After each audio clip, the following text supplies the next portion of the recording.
everybody. Everybody feeling good this afternoon, energized or exhausted from tons of content and also tons of content and food today. All right, so I am Robin Lake. Welcome so much. We're glad to have you here for a discussion of AI equity and the blueprint for accessible education. My organization is the Center on Reinventing Public Education. We're a research and policy center. We look at US public education. Around AI, we've just jumped in to try to help be sense makers and track what's happening out there in the field, especially at the district and state levels. So we've got a number of pieces tracking district responses and state regulatory structures and analyses. We actually have, keep your eyes out for a new report that's coming out tomorrow from my organization and RAND, where we're reporting on a nationally representative sample of school districts and also teachers around the country about AI uptake, their hopes and fears, and what they're thinking about. It should be pretty interesting. We're always keeping an eye toward access, equity questions in everything that we do, and that's what we're here to discuss today. The interesting thing to me, and I think to my other panelists around AI, is how can we leverage AI to address both opportunity and risk in education. So we know the risk stuff is happening, and there's been plenty of conversation in the previous panel about the regulatory structures and the risks that, that could come to kids and how we kind of plan for that and get our arms around it. We also want to talk about the opportunity, though, and I think that's what's going to be really fun and unique about this panel, is to talk about equity questions in terms of a positive vision around regulation. So often, you know, regulation is about how to stop things, put an end to things. Now we want to talk about how can we promote some good things that could happen out there. So we're going to dig into as many, and we've got 40 minutes, so this is going to fly by, and we've got a lot of complex questions, right, around safety, equity, access, bias. For me, a big one that always has to be brought to the table when we talk about inequities is outcomes. How do we make sure that AI reaches, the good things around AI reach the kids most in need? And that's something that you're going to see in our RAND data tomorrow. We're starting to see some suggestions that some districts are out ahead of others, and what does that mean for the field and all. So we want to dig in. The cool thing about this panel is we have kind of a representation of kind of the ecosystem, I would say. So let's see. Lane Dilg is from OpenAI. You know, OpenAI is the backbone for us all right now, I think, sort of the oxygen that we're breathing, and so we're so happy to have you, Lane, to help inform the conversation from your seat. Kevin Johnstun, who's in the Office of Educational Technology in the US Department of Education.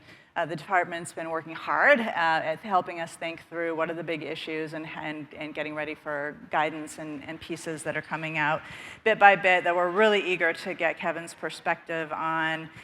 Pat Yongpradit from code.org and Teach AI is going to give us a little bit of a perspective of what's going on with districts and schools out in the fields, helping folks get organized and get ready for what's coming.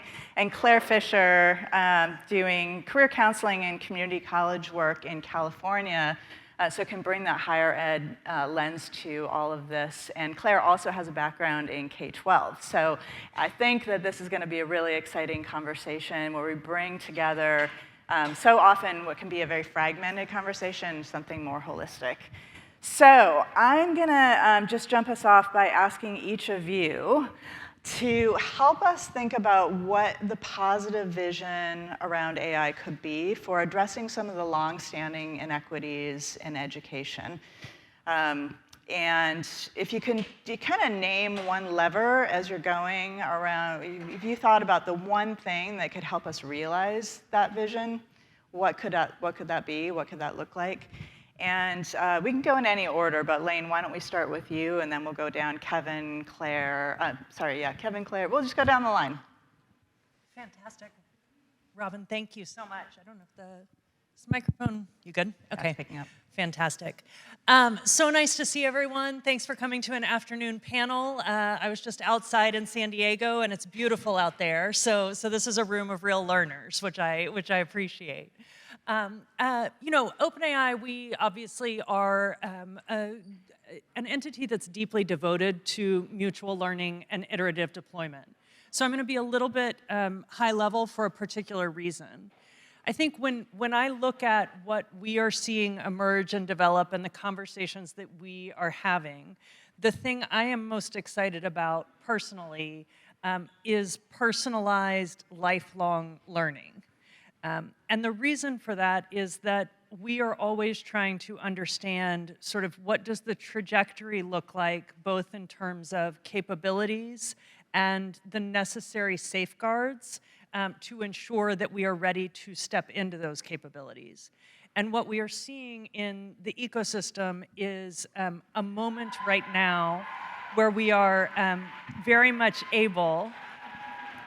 They like it. Yeah, go, Lane. They like it. Keep going. They love it.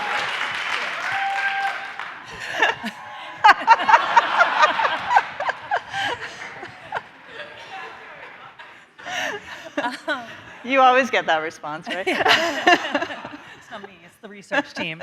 But yes, we are definitely seeing a moment where we feel like the technology can truly support teachers, which is the most important thing. And I hope it is teachers who are being awarded right over there. I am someone who is deeply committed as a longtime public servant myself to really thinking through how do we support our teachers in the classroom. Public service, healthcare working, teaching, all of these industries are very hard right now. And in this moment, some of the way that we support the sector really is to support the individuals who are the backbone of it. But I do think as we learn and as we come together to think through the policy and regulatory issues, we then step into a space where we are able to really understand what does it mean to have this personalized tool that can be multimodal, that brings many different capabilities. How do you bring that into the classroom? And then how do you think about it from K through 12 and beyond? Particularly with the knowledge that even with our early free product, we were already seeing that some of the productivity enhancements are actually greatest in the least skilled working populations. And putting those things together, I think there's just a tremendous opportunity to unlock creativity and human potential across the board. Again, kindergarten, but also looking early childhood education and also looking all the way around. Lane, before we move on, can I ask you just to address that question about what's the one lever, an investment, policy, regulation that would best help us realize that vision that you just described? Yeah, I do think that access to the tools themselves is the most important thing. It's really important for people to be on the journey of understanding the technology because the expertise at the end of the day is outside and really in the ecosystem that exists right here. It's not in the product itself.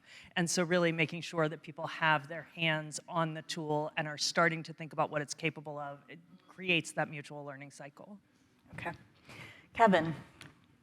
So we made a kind of report on our vision in May of 2023, which was our AI and the Futures of Teaching and Learning report that contained kind of a central metaphor. By the way, the report's like a refreshing 70 pages if you hadn't had a chance to check it out. There's a summary, though. It's a good summary. But also the full report is good. Somebody read it all. Anyway, so I think we would put out this vision of the electric bicycle, which is saying how do we make AI products electric bicycles and not robot vacuums, so that somebody is integrally involved in every decision, but it's helping them do what they want to do faster, with more ease, with greater efficiency. And I think that's kind of what has been driving us, since the release of that report. And when we think about that, we think about what's the positive vision of that? And I think I taught in a school where there were 6 vacant classrooms. That means kids don't get science. They don't get math instruction. They go to the gym twice. And when we think about making this profession more sustainable so that teachers have what they need to thrive, like we're hoping that the electric bicycle can be that for them. But in order to do that, you have to make it so that teachers have the literacy to know how to use the tools effectively. And so if I were to point to one lever, my lever comes from the National Education Technology Plan that we just released, which talks about the digital design divide, which is the amount of time that teachers get to work collaboratively, shoulder to shoulder with their peers in figuring out how to integrate technology into their learning experiences. And we've moved the needle on access, and we've moved the needle on deployment of technologies, but we have not moved the needle on the amount of time that teachers get to work on with their peers on what it takes to integrate this technology. And so to me, that's what I think is most important, is that we have that foundational literacy and that it contributes to the sustainability of the profession. Thanks, Kevin. Can I ask you one thing that came up in our little pre-call on this? You were talking about some of the conversations you've had with teachers about, giving them time, but also you brought up the question of mindset, I think, and fears that teachers have. Would you say that there's one thing that we can do for teachers to address that? Yeah, so I think we've had over 100 teachers, K-12 teachers, and over 40 faculty in roundtables over the last 3 months.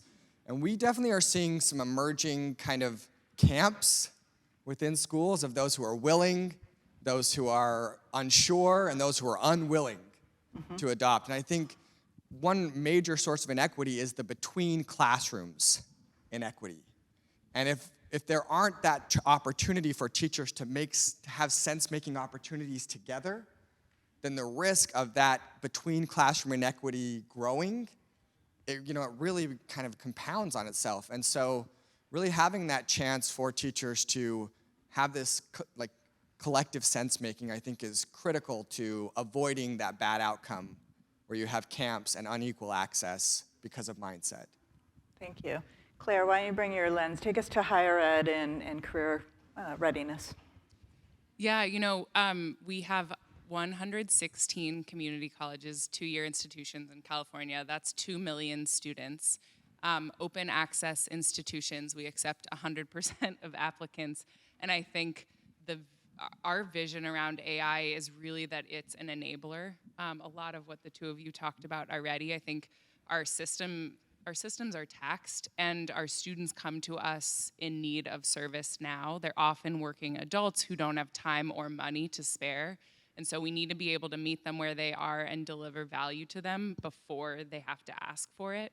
And so the ability for our tools to be on-demand, personalized, customized support, both in and out of the classroom, is really, really valuable. And especially for the population that we serve, I think that there's often a negative mindset that is reinforced that you don't belong in school or that you are unsuccessful. And I think creating a positive feedback loop first is really, really powerful. Having an interaction with an adult or some support system that helps you navigate the system and understand what courses you should take, what jobs you might be eligible for, how you get the most out of your experience with us. We can do a lot more of that and be there in the moments where humans matter the most with AI literacy, with AI capabilities. So I'm really excited about that. The levers, I would say, are 2 things that I'm excited about, if I break the rules.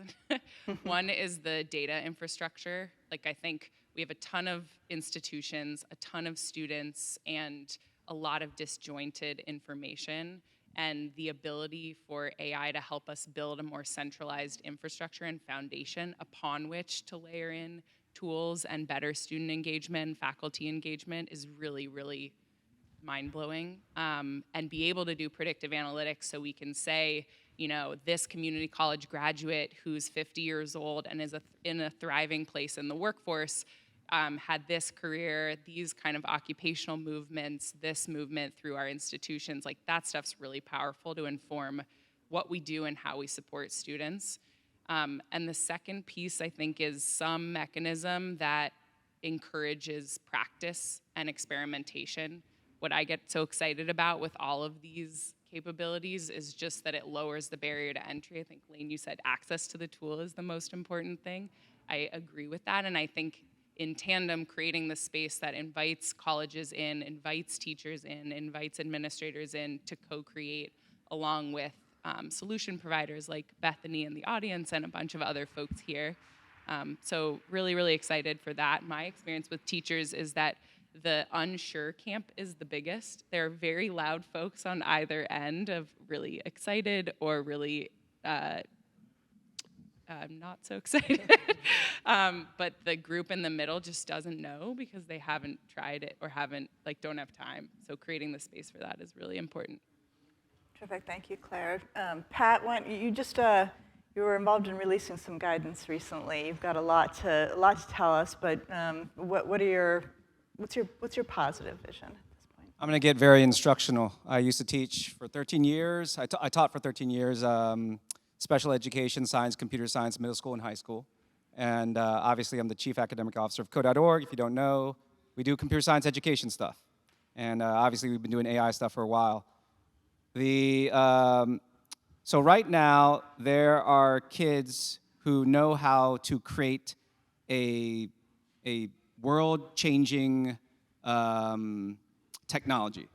And for many, many years, we've been working to put that superpower in the hands of as many kids as possible. What these AI tools allow is the democratization of that superpower.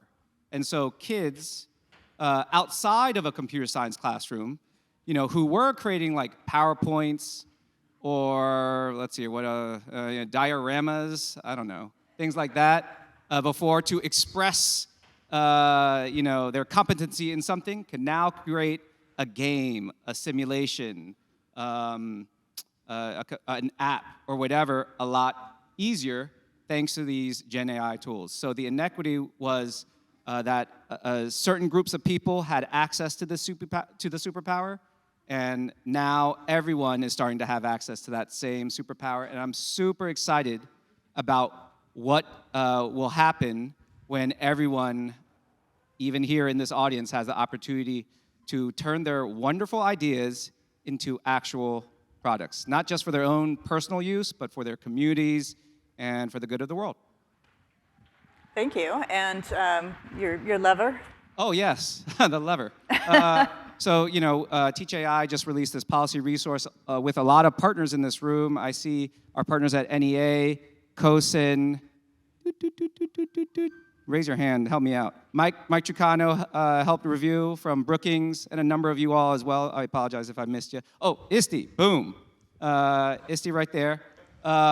We released this policy resource. You can find it at teachai.org/policy. Super practical, colorful, and the whole point is to provide information in a digestible way to education leaders and policymakers. It includes things like what federal and state laws apply to have AI and education policy implications, and a bunch of other things. One of those ideas is promoting AI literacy. I think Kevin talked about that already. And if everyone has more AI literacy, knows how to use the technologies responsibly, but also understand how they work, we will democratize the ability to create with these future technologies. Awesome.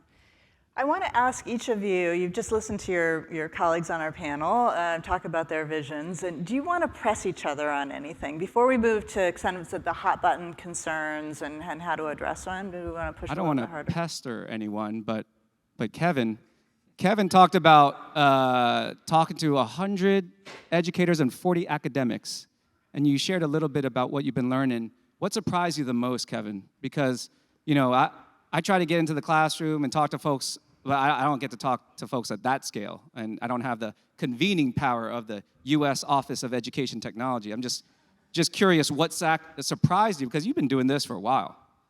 Kevin. Yeah, so we've been at this for a while, and I think we already knew that the academic, in this moment, the academic integrity conversation has kind of taken everything by storm and become the narrative. And we brought these folks together, and we kind of intentionally tried to not make that the center thing, and yet it kept becoming the center thing in a lot of different conversations. And I think it's surprising, like, we haven't been able to come up with a compelling, it's not a counter narrative, but a compelling alternative narrative of what does this look like if it's not all about academic integrity. And so that's like I guess it's one of my biggest takeaways from all of those conversations is like, as a community, we've got to come together with a coordinated narrative of what this looks like that's not solely focused on academic integrity. I know why teachers think that, by the way, because survey after survey shows that the greatest concerns are cheating and plagiarism and over-reliance and loss of critical thinking. And for cheating and plagiarism, they're thinking it from a traditional model of education, and they're not thinking of it as an opportunity to change that model. If you change that model and that paradigm, AI becomes an opportunity, not a disrupting thing, and oh no, my multiple choice exam is not useful anymore. So I think it probably starts with just changing their model for what education could be, and thus, I don't know, Kevin, if this makes sense, like, this is just an idea, but like, and thus, that might change the priority of cheating and plagiarism into an opportunity to restructure how we assess. Yeah, I agree with you. There just isn't, we don't have a coordinated message that's digestible and easy for people to understand at the same level as the other. That's my point. Yeah, I love that. Interestingly, in our focus groups with district superintendents, we've been hearing from superintendents, they're actually really excited about a positive vision for AI. And they think the plagiarism stuff is real, but they think they can handle it. And what they're really trying to figure out is how to reach their teachers and help them bring them along toward that positive vision. Did you want to add something, Lane? I saw you reaching for your... I was just going to say that I do think, I mean, there's so much to unpack once you actually start using the technology. So just to echo that again, I did have a funny personal moment when I was trying to bring my 9-year-old into my work. He loves sharks, and so I thought we would do shark races with the tool actually showing its math. And the second I started doing this with him, and this was probably 6 months ago, I realized, oh my goodness, I don't know how to do this. This is something that you need an education professional. People really need to think through, how are we going to actually teach with these tools? So I think that the use is important to understand the benefits, to understand how actually to use the tools in teaching and learning, and also to understand the risks, which I know we'll get to. It's like the pandemic that the pandemic showed us. While we were all like homeschooling, right? Forced homeschooling. We all realized, oh snap, teachers do a lot. In the same way, you're saying like you're saying like using the tools to try to teach your kid something shows you like what's missing. Yep. Yeah. Okay. Great. Well, Claire, were you? I have had a different experience with teachers that the students are going to cheat. This illuminates the cheating perhaps a little bit more clearly, but that's a minority of the conversation. It's just very loud. And sometimes the more polarizing headlines get more attention, but really at the root of that is fear and unknown. And that any time we've invited teachers into the conversation and created a space for them to try things and encouraged them to drive the conversation, that actually flips the narrative fairly quickly. And they become champions very quickly because they see the possibility, not unscaffolded, I think, in very structured ways, but creating champions within teachers and administrators, like you said. I think some of the way that the narrative has gotten to be the way that you articulated it is because we didn't start doing that quickly enough. The response was administrators feeling like we need to create guidelines rather than establishing a space that is a bit more nuanced, that says, like, we want to encourage experimentation with the right guidelines and safety measures in place. So Yeah. I think we're correcting a little bit. I'm curious what you think. I also want to chime in here that I think the initial ban reaction, like, triggered some things in people that made them feel like start from a fear-based model. And while I don't actually think it was necessarily the wrong position, I think explaining the unblocking has not happened at scale, which is to say, we were actually worried, like in the case of like the US House just banned the use of Copilot. And the reason they're doing it is because they're worried about leaking information into the models and then having it, on sensitive information. But the headline just says banned. Yeah. And so, if they unblock it, are they going to adequately explain that their concerns on this narrow issue were addressed, and now that it's appropriate? It's just been blocked, little explanation, unblocked, no explanation on what got resolved or why it matters. And so I think that there needs to be a bit more care in institutions, from my own perception, on explaining the changes in policy and what were the narrow issues at stake and how were they sufficiently addressed. Yeah, yeah. Can I ask Lane a question? Please. I'm curious, kind of in this conversation, you mentioned access to the tools and your levers. What's your perspective on the right sort of guardrails to enable use? I think it's a great question, and I may turn to Pat in a second, because I do think it's really important to be in the specifics of use cases.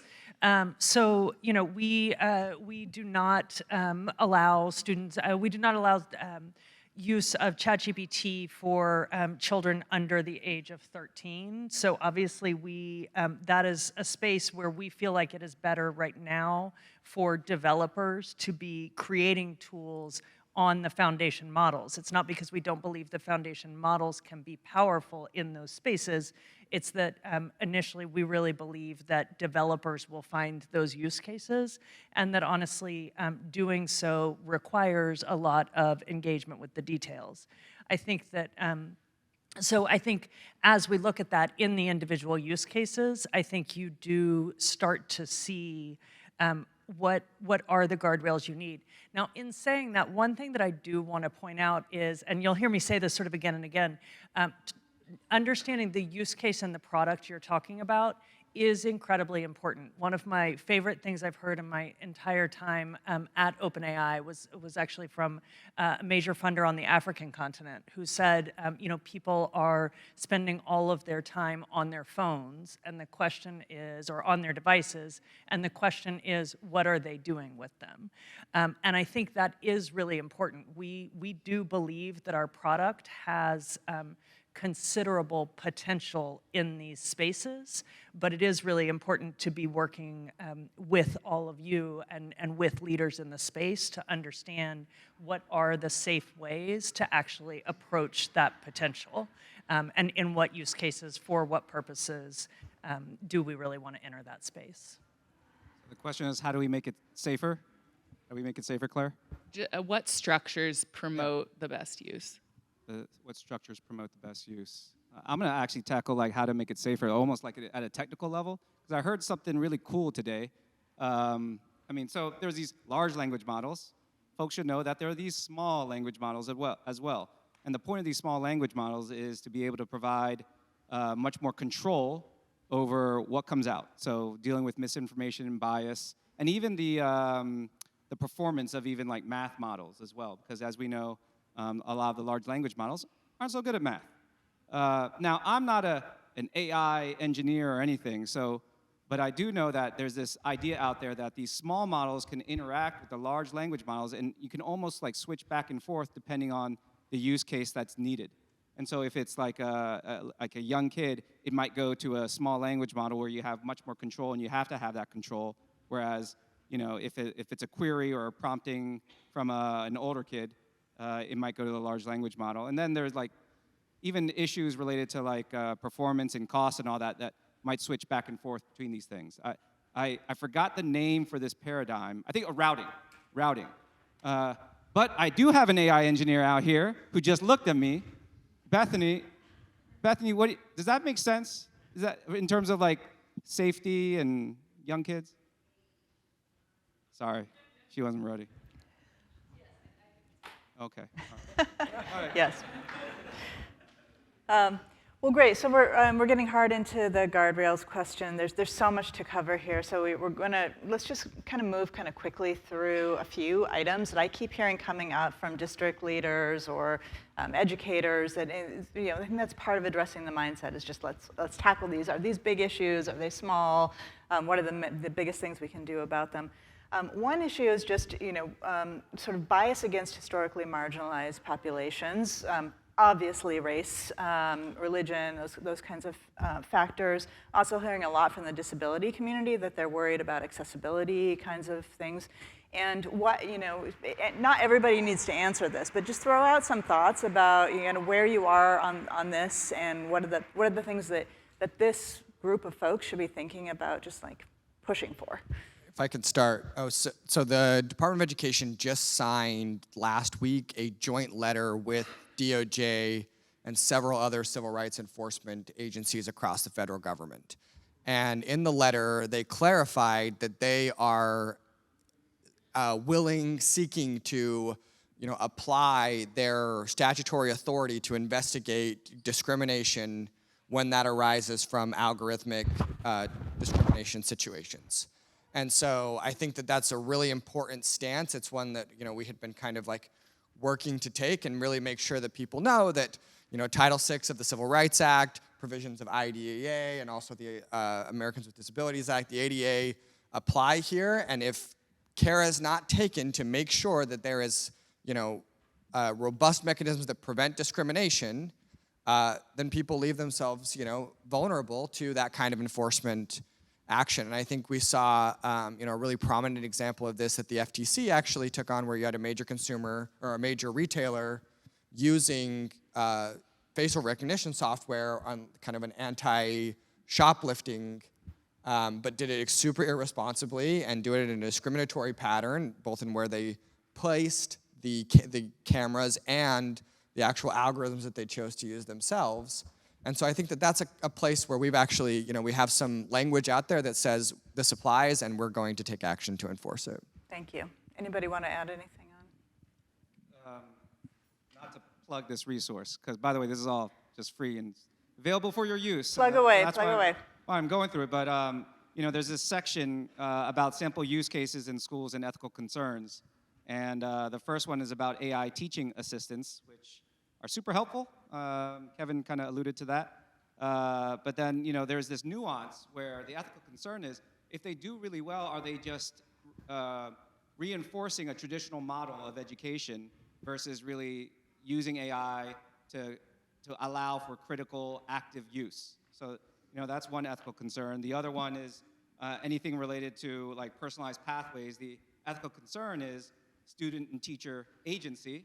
Like, are you just like, running kids along these multiple tracks now, but they're still tracks, versus allowing them to truly explore and be themselves.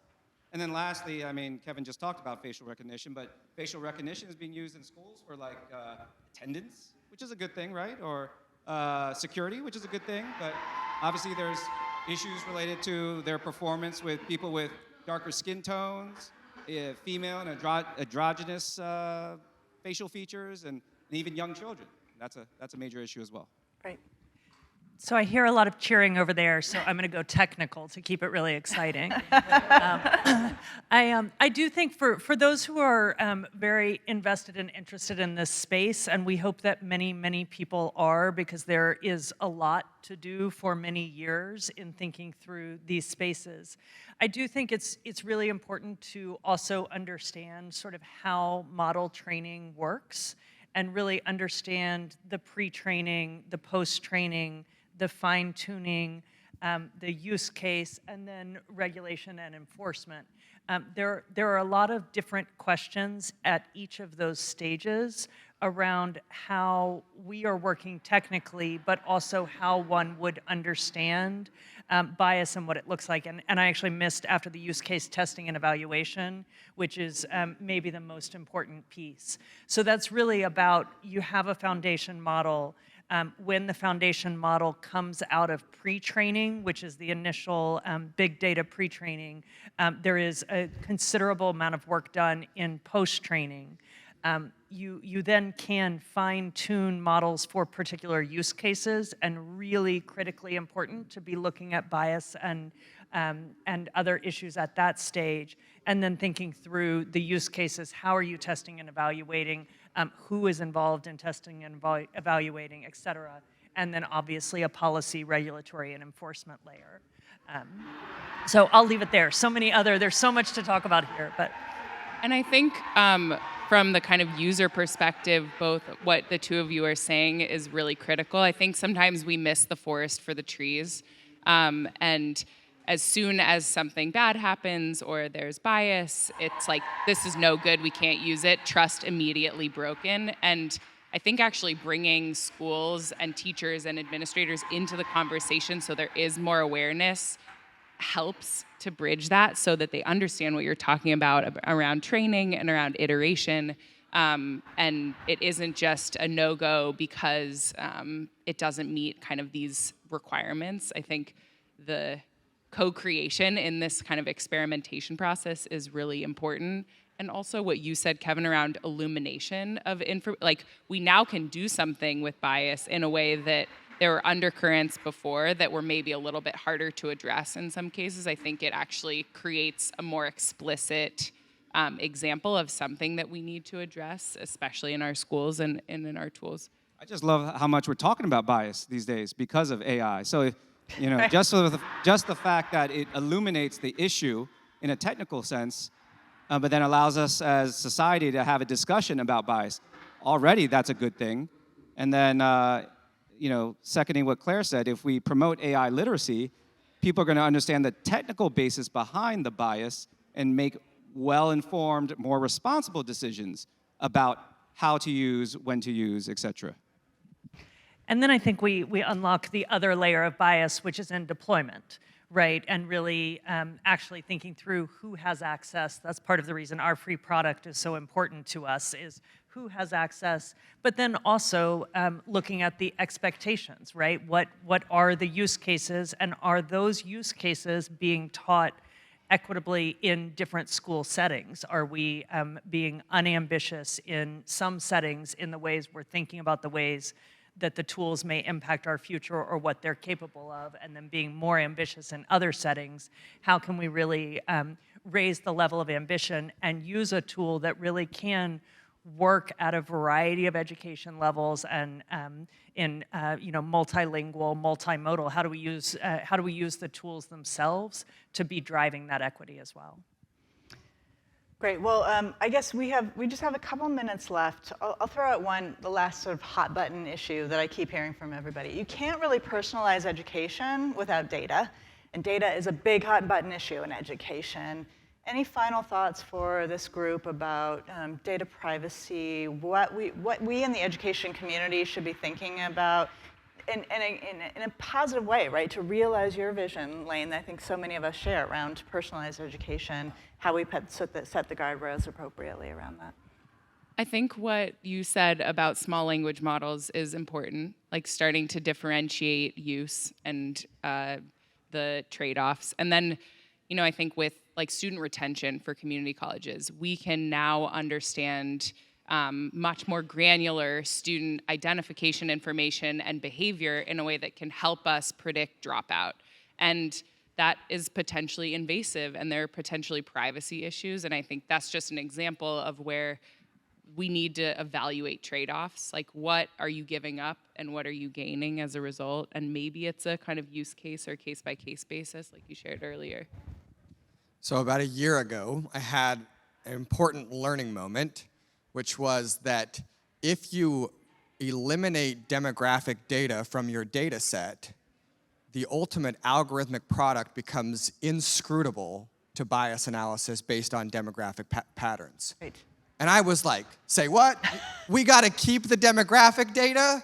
Like that, the whole government paradigm that everything I had learned had been like, don't collect it, don't even have it.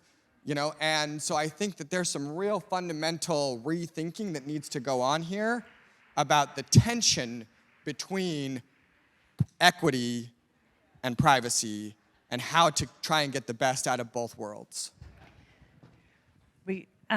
So I'll end on a positive note and a potential note, which some people will be very familiar with, but for others, it may be an aha moment, which is that one of the big differences between large language models and previous forms of machine learning and AI is the ability to work with unstructured data.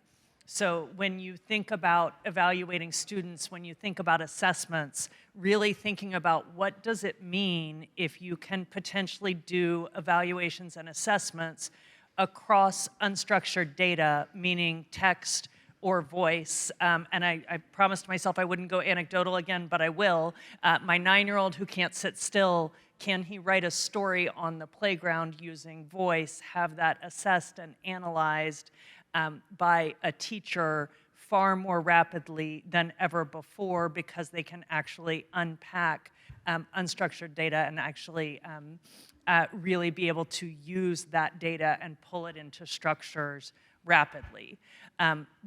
Those are the kinds of things that will really unlock new possibilities. And then lots of questions around privacy. How far do we want to go with that, and personalization and other things? Thank you. We've got to wrap. Thank you for taking us down on the positive side in the very end. These are tricky issues. We've got to all keep talking to each other. Appreciate your time today. Thank you all. Thanks, Robin. Woo!